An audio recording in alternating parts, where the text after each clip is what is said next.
I was fortunate enough to be in Bonn, Germany in 2015 when the World Heritage Committee announced the inscription of the San Antonio missions on the World Heritage List.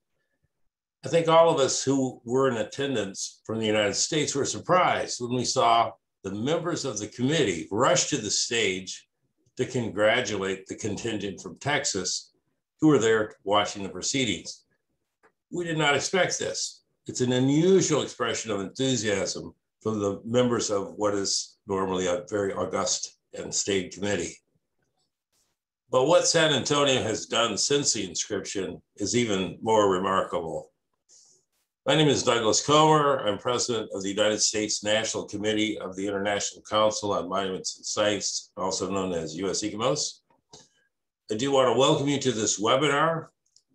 It is aptly named Cultural Continuity and Crossroads, the Living Landscape of the San Antonio Missions. The missions today are a celebration of interwoven Spanish and indigenous culture. The way that this has been done provides continuity and vitality to these cultures that are so enriching to the United States.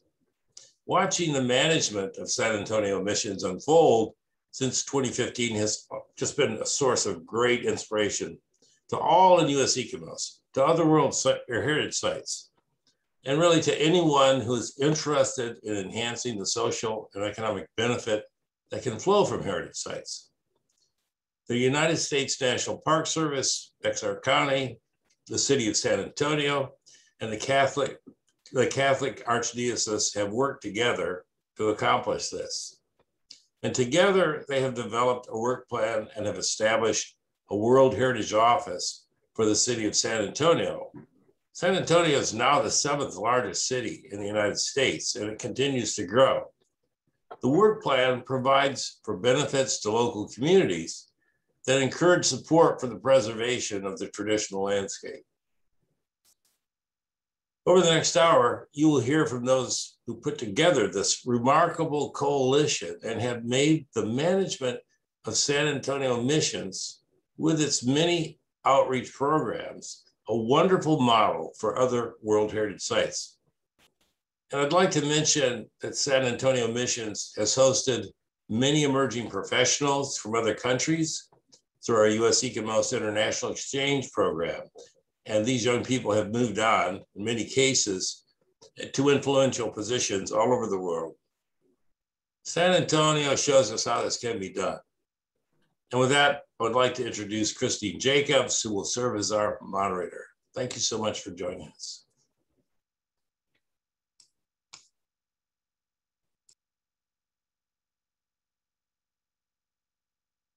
Thank you so much for the introduction, Doug.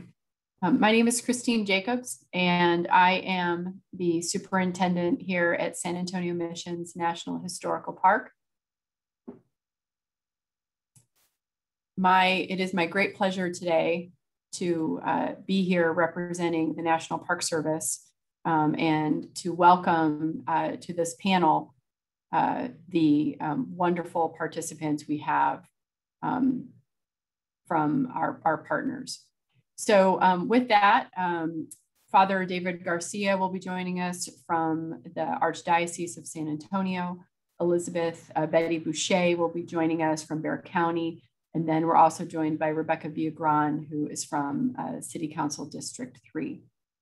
Can everyone see the PowerPoint presentation? Yes. Great. So San Antonio Missions is located in San Antonio, Texas, and I've included a location map. I'm going to be providing a bit of the introduction, if you will, to the orientation of the site. The site was inscribed as a World Heritage Site in 2015 and is recognized from an outstanding universal value standpoint as an example of the interweaving of cultures of the Spanish and the Coahuiltecan and other indigenous people. The living landscape nature is a combination of the natural and cultural elements of the site.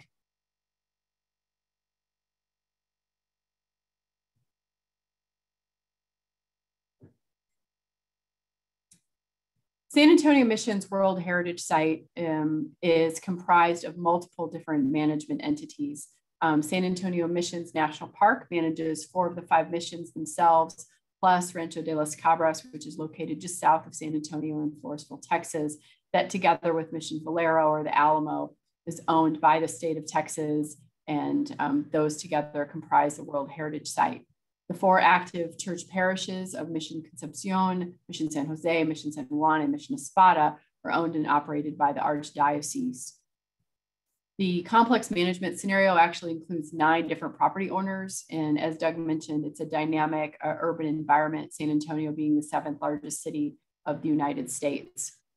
The webinar that we're sharing today showcases the intersecting management perspectives of the National Park Service, Bexar County, City of San Antonio, and the Catholic Archdiocese, all of which together manage the living landscape of this World Heritage Site, certainly a place of continuity and cultural crossroads. For the National Park Service, specifically, there are some things I'd like to highlight before we turn it over to the panel members. San Antonio Missions National Historical Park and the World Heritage Site served as a place of respite, recreation, and social distancing during the pandemic.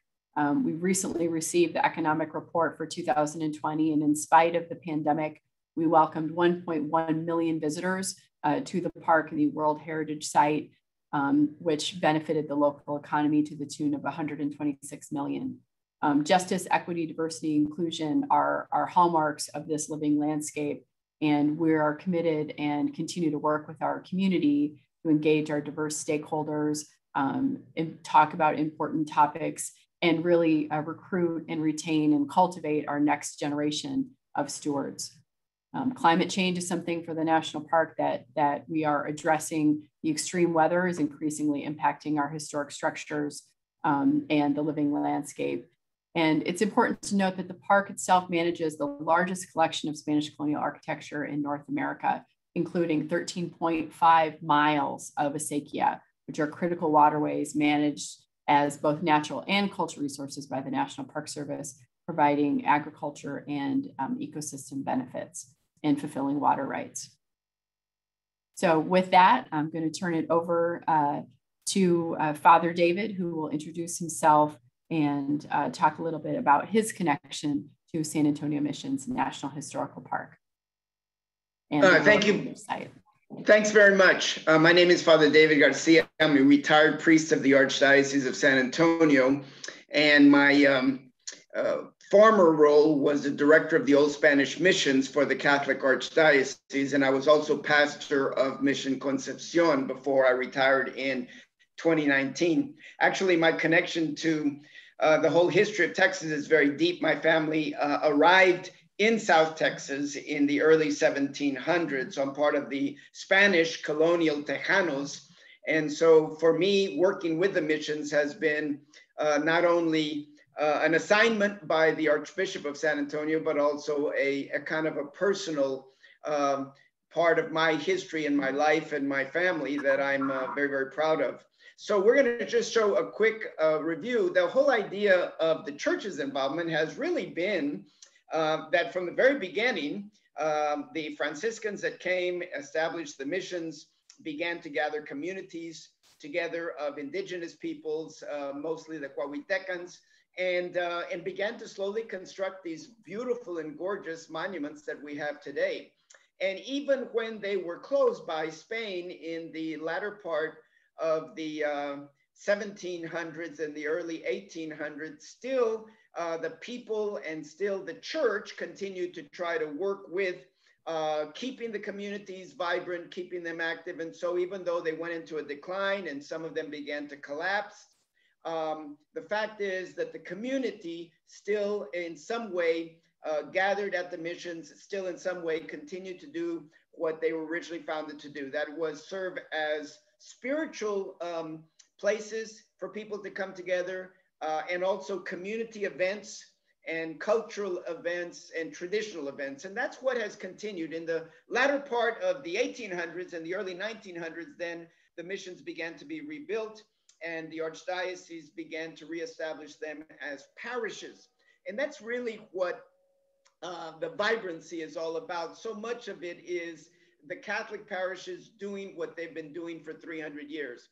Our relationship with the Park Service couldn't be better and was a wonderful part of this whole story. And our relationship, of course, to the city and to the county, to everybody that's kind of worked together on this World Heritage Project. These slides, I just wanted to kind of a little bit about our life, people in the churches, people doing what their ancestors have done for hundreds of years, and that is worshiping and gathering in these wonderful places where you can kind of feel the history, you can feel the spirituality, you can feel the culture. And it's very, very important to the people of the neighborhood, but also to the wider people of San Antonio. When I was appointed director of the missions, the Archbishop at that time told me, you need to raise $16 million to restore these missions. And so we did it. We began to work and the whole community came together. We had a lot of support on every level. And by the restoration plus the establishment of an endowment fund, the international ICOMOS representatives were very impressed that we were not only committed to having beautiful institutions and churches, but we were also committed to their future maintenance and restorations. And that's what we've done. So another group of slides, if we could show them, some of the cultural events that we have. These are groups of what they call Matachines. These are the indigenous dancers that would gather in front of the missions. And you can see this in Mexico and parts of Latin America as well, where people dress in their native clothes and they dance as part of their spiritual offering. The dance becomes a prayer. And so at the missions, these are the kinds of cultural as well as spiritual and historical moments that we celebrate. And the people love to connect their faith to the mission sites. I want to show another slide if we can. And this is the illumination. It's a solar illumination that happens every August 15th, where the sun comes into Concepcion and illuminates the face of the Virgin Mary, of the Immaculate Conception, and the center under the cruciform where the dome is of the church.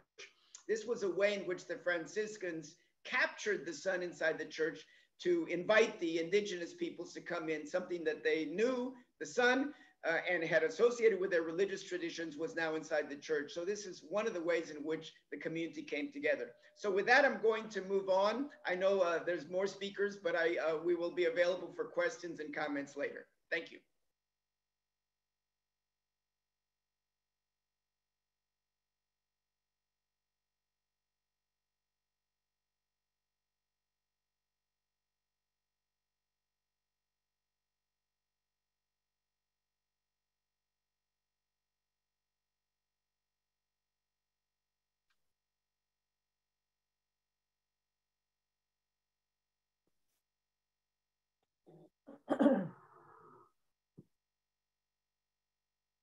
I was waiting for my cue from the moderator, but I will go.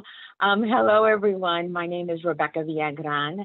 I am the just recently former city council member for District 3 in San Antonio, Texas. I was serving on the San Antonio City Council since 2013. I represented the city council district that had 4 of the 5 Spanish colonial missions in the area. Let me go ahead and pull up my presentation.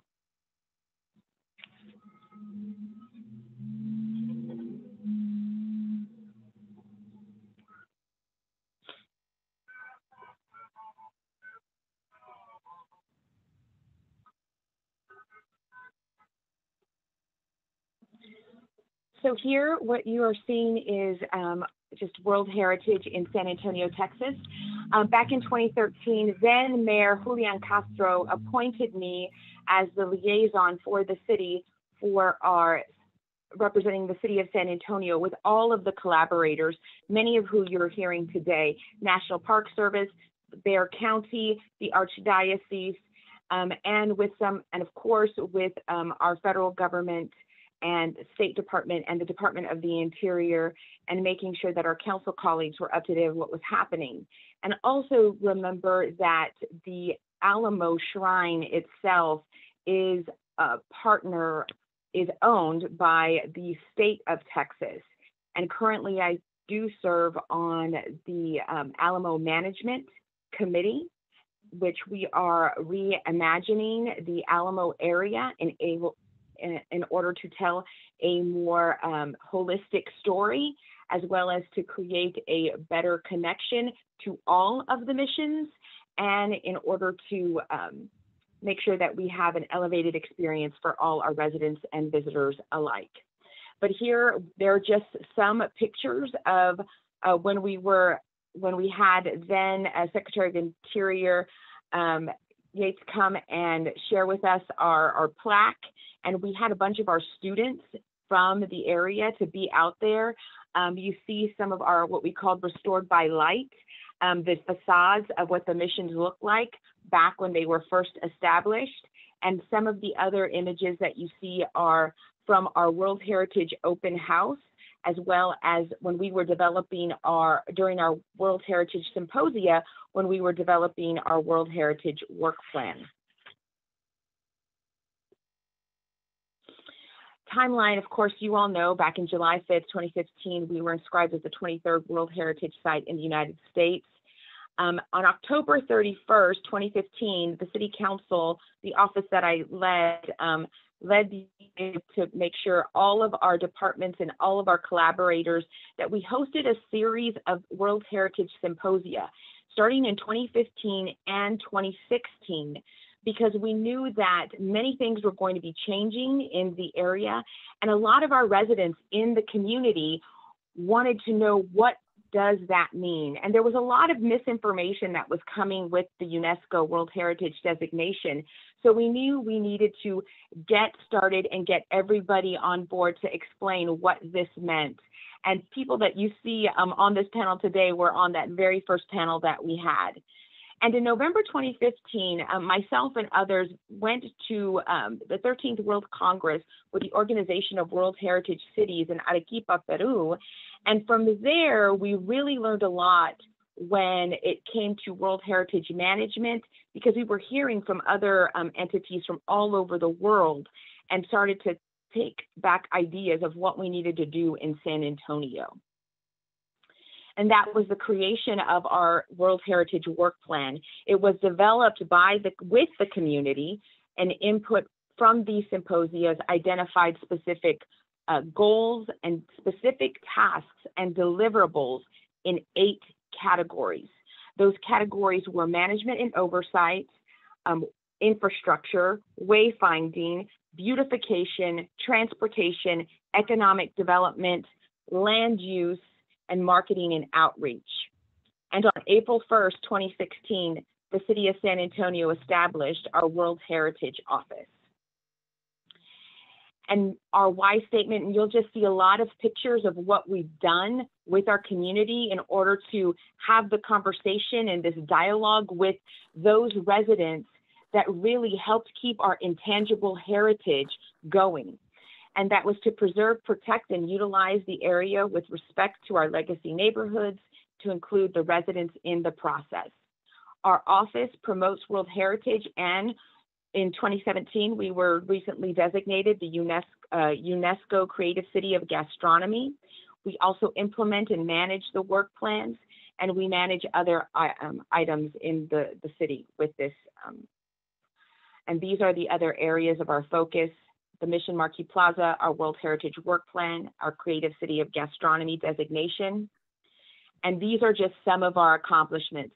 2 I want to point out is our Legacy Business Matching Grant Program and our World Heritage Festival that we started, as well as our Living Heritage Symposium, which we've learned a lot from many of you who've been participants in that. And we also created a Mission Historic District Design Guidelines with input from the community. We've also put a lot of money from the City of San Antonio in order to start making these plans moving forward. And one thing I do want to mention when it comes to land use at the bottom, one of the things that we're really working at now is looking at and researching anti-displacement measures for our legacy neighborhoods and legacy businesses in the area. And with that, I'm going to turn it over because we'll go into more depth with all of this moving forward. So thank you all very much. And I'll turn it over to Ms. Betty Boucher.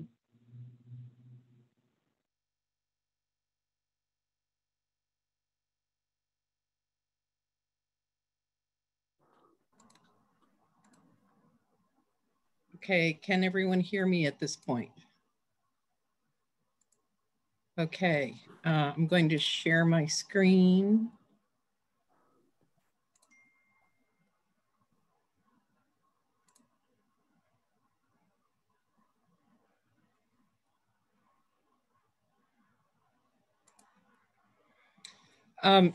So I'm representing Bexar County today on this. And to start off, I just wanted to say that I am from the neighborhood.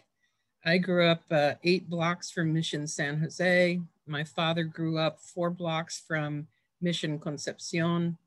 Many of my family members preferred to attend Mass at Mission Espada. And so we have family baptisms and marriages and so on that are in the historic record books from Mission Espada. And as I grew up, I realized the importance of what's right here in our backyard. My father was in the Air Force, so we spent some time overseas just after World War II. And as a young child, I saw many buildings, historic buildings that had been bombed out completely.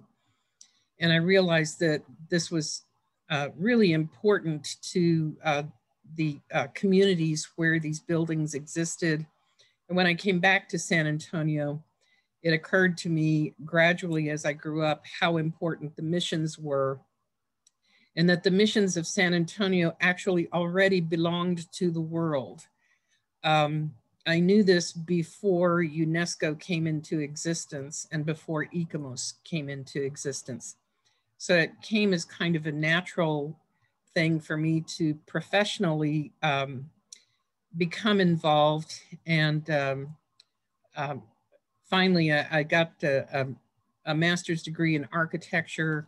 I joined National Park Service after I had been with Texas Parks and Wildlife. I was the first woman park superintendent with Texas Parks and Wildlife when San Jose Mission was a state park, a state and national historic site.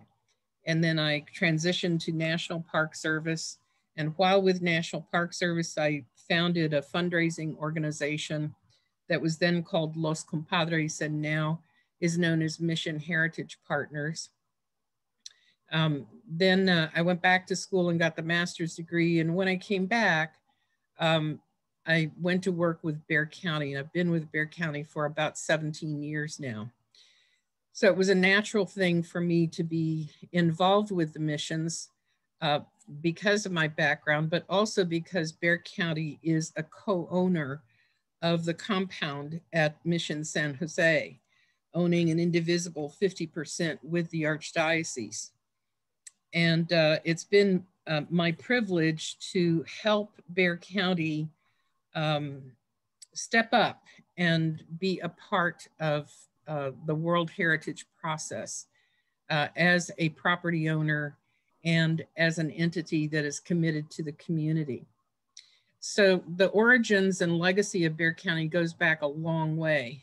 This map shows you an area in green that Spain claimed during its colonial period, and a good portion of the area that goes from Texas up to Canada was designated by the name of Bexar, which became Bexar, B-E-X-A-R.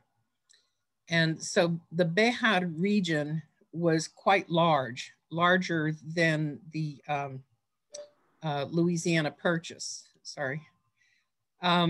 It was not well known exactly the extent of Bexar because mapping was an art form more than a science at the time.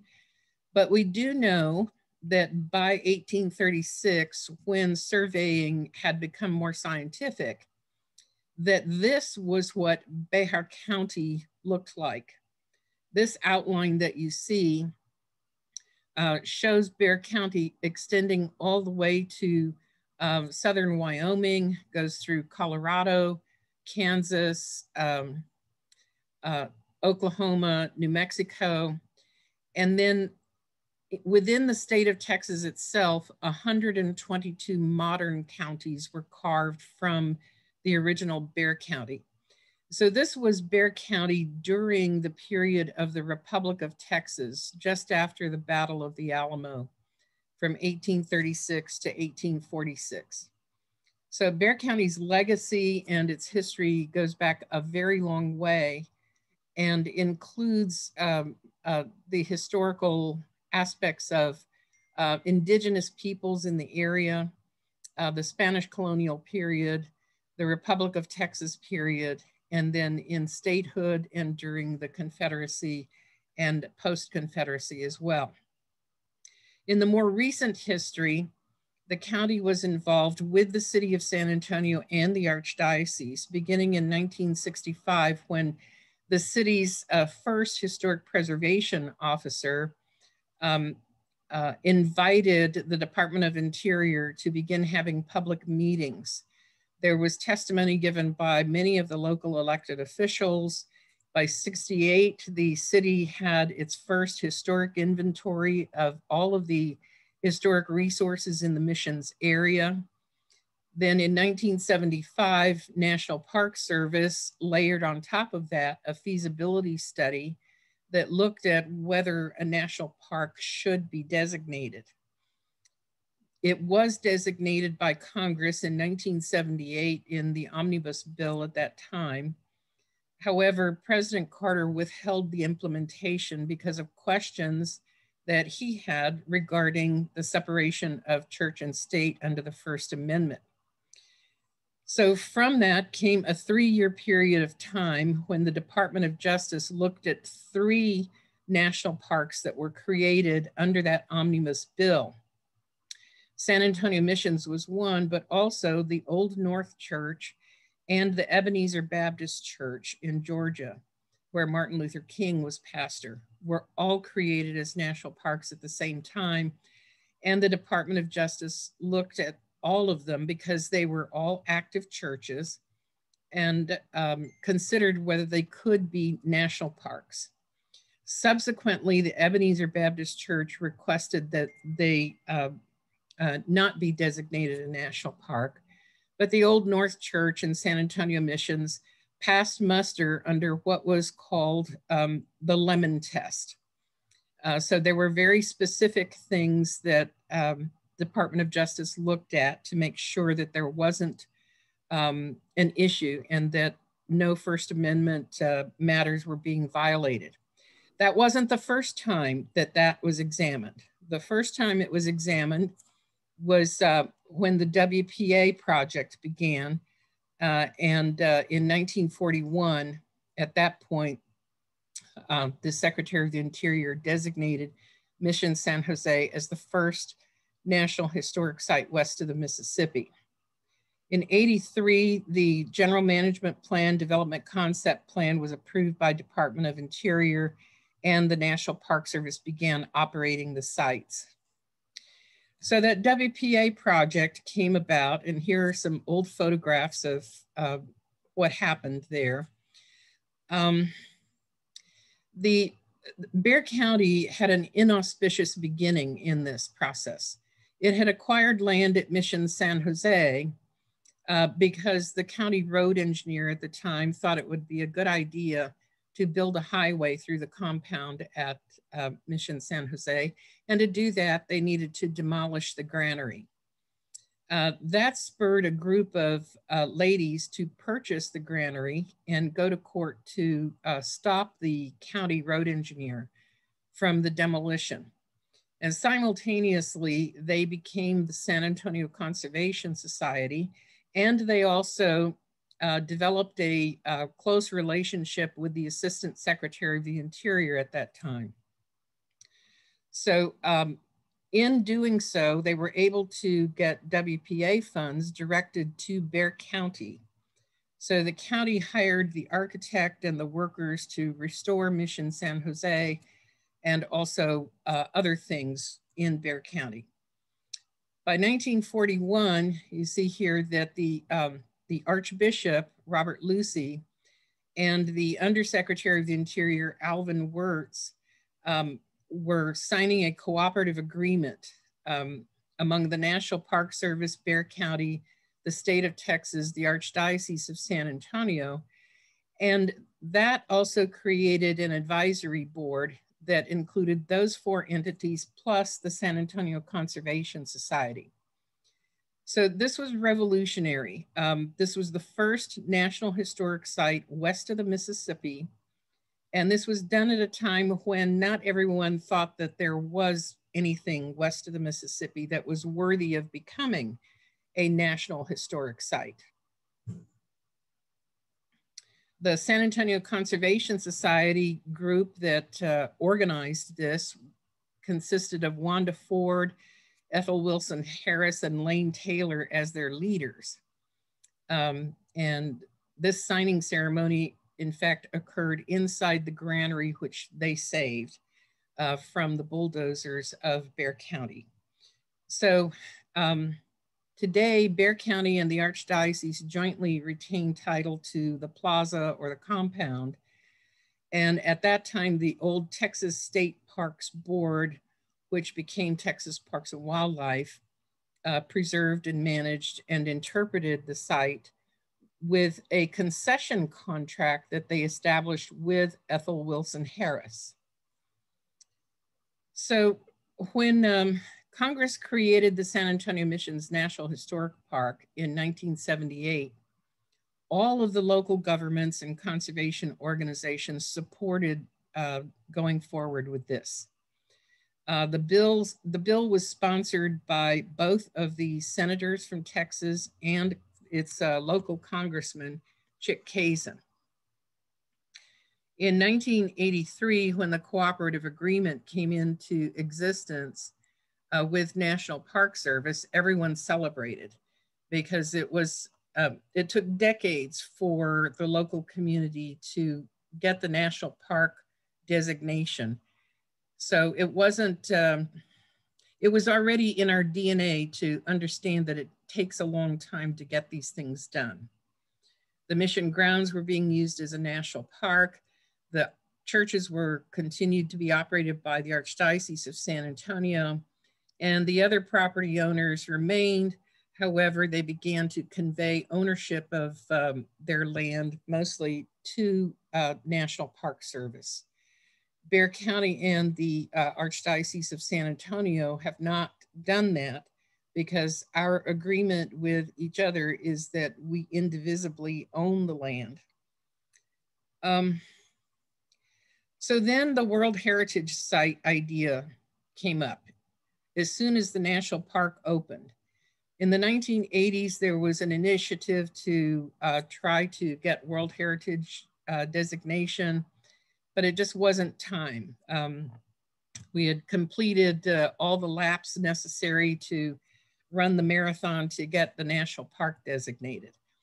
Again, it was discussed in the 1990s, but it wasn't until the 2000s when the Archdiocese, in the chair of the Bexar County Historical Commission, who was also a former president of the San Antonio Conservation Society, got together and said, it's time to try this again. So this was the third initiative toward applying for World Heritage designation. It was the right time because there were other things that were also going on. The community had caught its breath and had started up again. Father David and the Archdiocese had initiated a $16 million church restoration program. The county invested $270 million in the river ecosystem restoration of the San Antonio River along the 7 miles of the Mission Reach, with San Antonio River Authority as the project manager, and of course, in cooperation with the U.S. Army Corps of Engineers. The city of San Antonio had just completed its restoration of the northern part of the river called the Museum Reach, and the cost of that was in the hundreds of millions of dollars as well. So ultimately, this third effort to get World Heritage designation, the process took 9 years. So that was how the community came together, and it really came together because there were these initiatives that each of the entities who had been involved for many, many years had anteed up and put hundreds of millions of dollars on the table. And it finally was time, and so we moved forward. We also had a very close relationship with Secretary Salazar. Father David became close friends with him, but we also had some community members who knew him as well. And we were fortunate that he took a personal interest in this and came to San Antonio and announced that he was going to move this forward. And of course, as we all know, it is the secretary who has the authority to nominate a site to UNESCO. So we continue to thank Secretary Salazar for everything that he did to advance our nomination. And with that, I will turn it back to Christine. Great. Thank you so much, Father David, Rebecca, and Betty. That was really, I think, some great background. And for the next, there are a couple of questions, and I know folks have some other input to put out there. A discussion topic that has been suggested for the panelists, and Rebecca, I'll defer to you to kind of lead us off. But as a group, what did we do to provide kind of upfront financial support for the World Heritage Site, kind of through the nomination process? And then carrying that forward, what do you see as our need to do to ensure the long-term maintenance, preservation, and really kind of the marketing and awareness on an international scale of, you know, the only World Heritage Site in the great state of Texas? Thank you. Thank you for the question. I think what Betty just shared with our initial investments, what the city and the archdiocese and the county and our other partners have done, that was kind of the beginnings of it, correct? But since then, we the city, have done so much when it's come specifically to our bond projects. And let me share this. You know, what's interesting about this group too is we all have roots, and all of the panelists here, we all have roots to the area. I also grew up just down the street from Mission Concepcion. So this is not just something that we know about, this is something that we grew up around and lived. So it was important for us. At the city of San Antonio, in one of the slides that I shared with you all, we knew in this area in particular, there were great infrastructure needs, not just because of the missions, but because of the residents and because of the neighborhoods that helped keep this legacy alive. And that is why, with part of our investment here, the city of San Antonio did designate a lot of money, infrastructure, $37 million since 2017 for the World Heritage area, all of this area south. And also what we've done investment-wise is we put 10 murals by local artists with input from the community along this World Heritage area to have that investment there. And then we're also putting $5 million in wayfinding to make it easier for individuals to come forward. We also had investment from our public transportation entity, VIA, our local transportation, who put a Viva route, because we did not have a bus route that went to all of our missions until the World Heritage Symposia. And we also are putting dollars in for a World Heritage Visitor Center managed by the city and the World Heritage Office, because we know that there are many centers that are going up. We're having one at the Alamo, of course, the Archdiocese is doing one for their retreat. And then, of course, Mission San Jose has their visitor center, but we know we needed one with a local story and aspect to it. So those are other elements of investments in dollars that we are putting in, with more hopefully to come. Great, thanks so much, Rebecca. Betty or Father David, is there anything you want to add to that as well, especially with regard to kind of the long-term preservation and maintenance? I wanted to mention, Rebecca mentioned it briefly, that the Archdiocese made a commitment to do what we call a pilgrimage center behind Concepcion. And it was taking a high school seminary chapel that was there and had been closed years ago and restoring it into a pilgrimage center so that people could visit the missions not just as tourist sites, but also as spiritual sites. If you've ever been to the Camino de Santiago in northern Spain, you get this little idea of what it's all about. And we were thinking of that when we began to establish. And so that should be dedicated by the end of this year. And then there'll be a small event center next to it. So like what Rebecca was saying, the city is setting up entities and places where people can work from and also can better understand and explore the missions. And the Archdiocese is doing it from a kind of a spiritual pilgrimage visitor kind of point of view. And Bexar County has been involved, certainly the National Park Service. So these are ways in which we're all moving forward. And of course, all of us also are constantly raising money. That's part of the deal. You got to raise money to be able to keep these wonderful, beautiful buildings standing and the complexes in good shape. And that's an ongoing thing. So those kinds of events are happening all the time. And I'd like to add also that very recently in the master planning efforts that has been ongoing with the city and the General Land Office of Texas over the Alamo, Bexar County Commissioner's Court made a commitment to the Lieutenant Governor, Dan Patrick, to contribute $25 million to the development of a new museum that will be housed in some historic buildings across the plaza from the Alamo. So the county will be involved in that as that museum begins to evolve and develop in its interpretive program and the development of the exhibits and the historical research. So the county has been very privileged to have been involved with not just Mission San Jose and the World Heritage Site designation, and supported the city with its efforts to designate it as a national park. But now we're looking forward to continuing the partnership at the Alamo or Mission Valero and working with Rebecca Villagran, who chairs that committee, as we get into planning for the museum. So all in all, there's a lot of community investment that has been taking place for decades.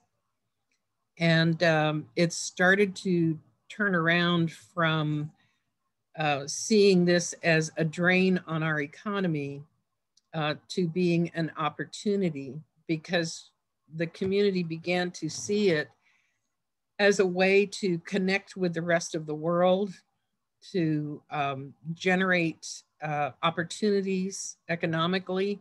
And in fact, we did an economic impact study prior to going forward with the World Heritage Site application process.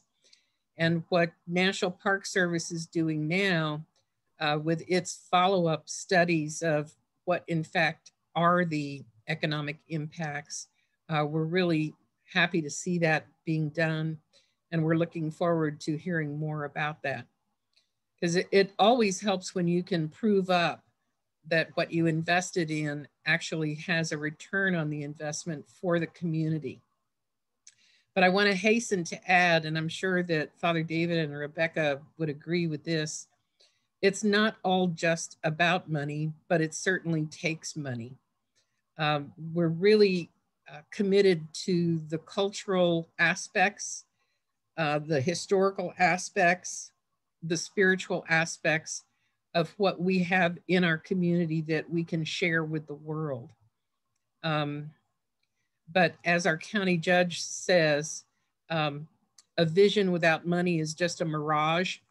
So the money is important, and the city, the county, the National Park Service, the Archdiocese, the River Authority, everybody who's been involved. In fact, the U.S. Army Corps of Engineers came forward with $100 million recently. And so we're really pleased that everyone has made the economic commitment, but also kept in mind the real goal is the preservation of the culture and support for that continuing intertwining of the cultures that has existed here for so long, that even a Bexar County road engineer couldn't destroy with a bulldozer. So. Thanks so much, Betty. And with that, I'm going to transition to from our kind of panelist discussion because we have a number of questions. I don't think we'll be able to get to all of them today, but from folks who are watching live. And so the transition that you highlighted, Betty, it really connects back to the preservation and the living landscape nature. So the first question I'm going to answer, the first one that came in is, how specifically does the National Park Service site work to be inclusive and supportive of the Top Pilam Nation and other South Texas indigenous peoples, and in consideration of the current controversies with the Alamo and the colonial history of Europeans and Americans with Native American people? So that's a really great question. For the National Park Service, I'm proud and happy to say that our first kind of post-COVID, I hope we can say that, event that we held in April was History and Genealogy Day. So much like the city, the county, and certainly the Archdiocese, you know, the living, long-standing generational connections and cultural identity, you know, that the missions hold is something that we're holding up. I, as the new superintendent of the park, I've met already with Top Pilam, and we've reached out to the Mescalero Apache on a government-to-government basis and are working with tribes. So that's something that's very important. A couple of the other questions that I think others might be interested. I'm sorry. A couple of the other questions that others might be interested in answering are wondering hearing how and in what ways the tourism has been impacted since the World Heritage listing, and what initiatives have taken place. And Rebecca and Betty, I don't know, I think the tourism question, especially as it relates to the city of San Antonio, I think is maybe something really important to hit upon if you'd like to. I would defer to Rebecca because the city's World Heritage Office actually organized 4 of the community partners to sponsor a tourism study, including Visit San Antonio, River Authority, Bexar County, and City of San Antonio. There was an extensive tourism study that was undertaken by the city's Office of World Heritage. Yes, and I don't have the number right in front of me, so if y'all have the number, you can share it. Interestingly, though, this has obviously what you shared earlier, Christine, about the missions being open before, during COVID, some of the times COVID. And I remember last year in 2020, during Easter, it was so important for people to be able to still go and be outside and walk around the missions. And but overall, we had to put, the city of San Antonio had to shift and do, like everybody, had to put a lot on virtual, a lot of the programming that we did.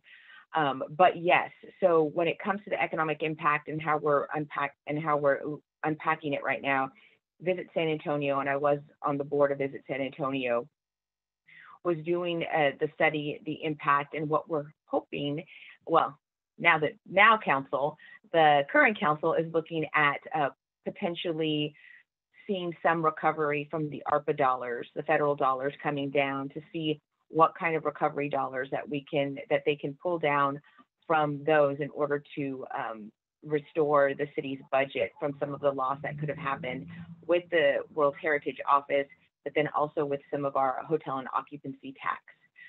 So it was a significant, tough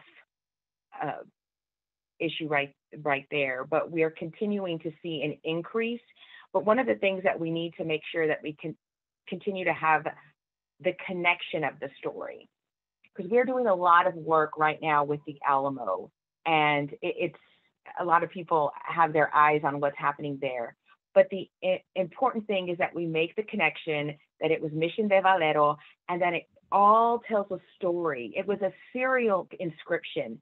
So we have to make that connection from the downtown center of the city, which it wasn't the first site, where it is now, wasn't the original site of the first one, to make it go all the way south to tell the whole story of how they all connect together. So we're having a lot of conversations. We're having a lot of transportation questions of how we can get people from downtown to all of our missions, and also tell the story of how we still utilize the farms of the Mission San Juan in the area today, and how the Archdiocese still enhances and uses the mariachi mass. It really is a great draw, but it's also surrounded by the residents in the community. And that's what makes it the intangible and living heritage. Christine, if I could also comment with regards to the indigenous populations, the missions would never have been constructed here without the indigenous populations that existed. And it's because of them that when Spain as a colonial power began to establish its institutions, that the missions were determined to be important to be located here. And each one has its own origin story, and each one has its own groups of indigenous people who were involved in each one of the 5 missions.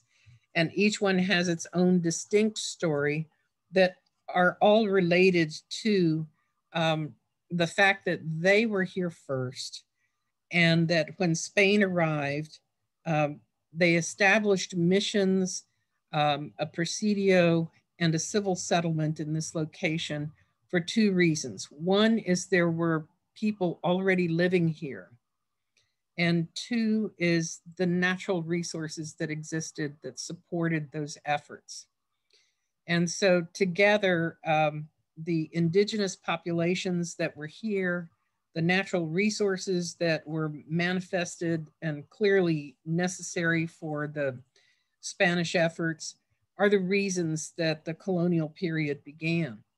But prior to that, there's evidence that indigenous populations existed in this area for between 12 and 13,000 years. So the story that we intend to tell, and that Commissioner's Court has directed be told in the new museum, begins with the indigenous populations. And I think Rebecca and Father David and I all have indigenous blood in us. We're probably some of the population that has mixed together with others. So we feel strongly our connections to that historical past, and want to make sure that the story of the indigenous populations are included and emphasized going forward.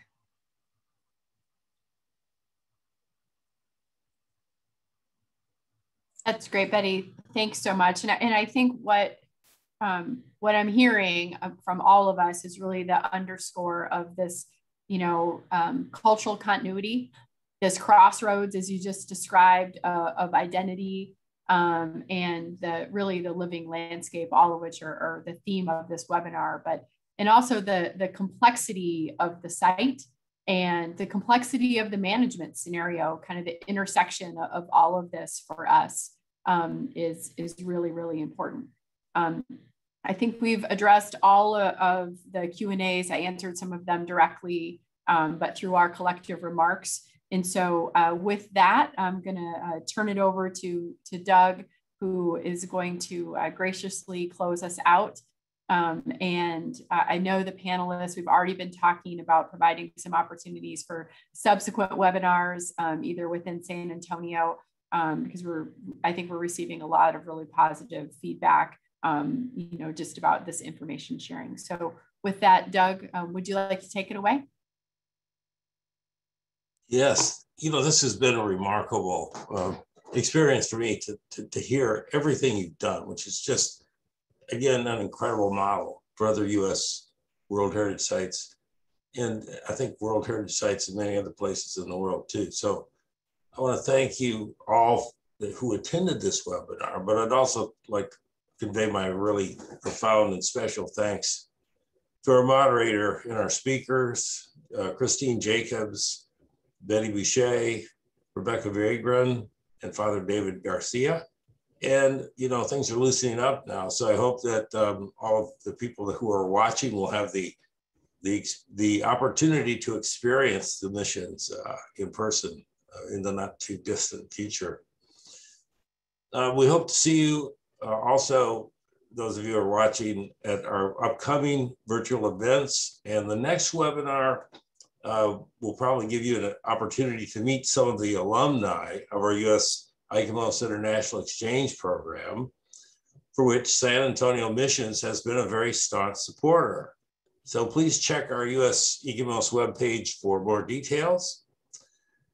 I will also say that I'd like to ask if you support the efforts that we're making, U.S. ICOMOS is making, to improve social justice at home, to rejoin the international community in friendship, and to partner with others around the world to combat the existential threat of climate change, that you visit our website and become a member of U.S. ICOMOS. So again, thank you so much, and thank all of you who presented today. It was just a wonderful experience. It makes me feel really good personally, so thank you. Until we meet again, stay well, and we will meet the challenges and embrace the opportunities ahead together. Thank you so much. Thank you.